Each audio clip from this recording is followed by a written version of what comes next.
তাহলে কি মানুষ তার নিজের মনের মধ্যে দীর্ঘদিন ধরে বাস করে থাকা চোর নামক শব্দটার অবসান অবশেষে ঘটিয়েই ফেলল? 2011 সালে পশ্চিমবঙ্গ সরকারের পরিবর্তন ঘটেছিল মাননীয়া মমতা ব্যানার্জির হাত ধরে, কিন্তু আজ সেই মাননীয়ারই স্বপ্নের সাম্রাজ্যের অবসান ঘটল। ভারতীয় জনতা পার্টির সরকার গঠন হতে চলেছে।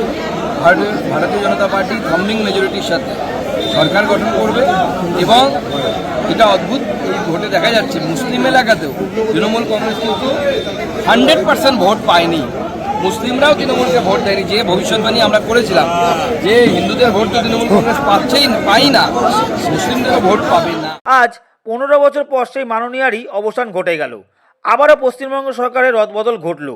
সেটা ঘটলো এক কথায় বলা যেতেই পারে সম্পূর্ণ সেই ভারতবর্ষের প্রধানমন্ত্রী শ্রী নরেন্দ্র মোদীর চিন্তাভাবনায় অনুপ্রাণিত হয়ে। তাহলে কি এতদিন ধরে মানুষের মধ্যে যেই লাঞ্ছনা, বঞ্চনা এবং না প্রাপ্তির খরাটা ছিল, সেটা কি আস্তে আস্তে এবার ফুরাতে চলেছে? শিক্ষিত সমাজ কি আবার তার শিক্ষার মান ফিরে পেতে চলেছে? বেকারত্বের খরা কি অবশেষে শেষ হতে চলেছে? নতুন সরকারের উপরে কিন্তু মানুষের অনেক আশা এবং আকাঙ্ক্ষা। বাংলা এবার বিকশিত হবে, সচ্ছল সক্ষম, নব বাংলায় গাইবে সবাই বন্দে মাতরম। নতুন সরকার কি পারবে আগামী দিনে মানুষের এতটা পাহাড় সমান আশা এবং স্বপ্নগুলোকে পূরণ করতে? আরে মশাই, কোথায় যাবেন বুঝতে পারছেন না, কার সঙ্গে যাবেন সেটাও বুঝে উঠতে পারছেন না, এত চিন্তা করছেন।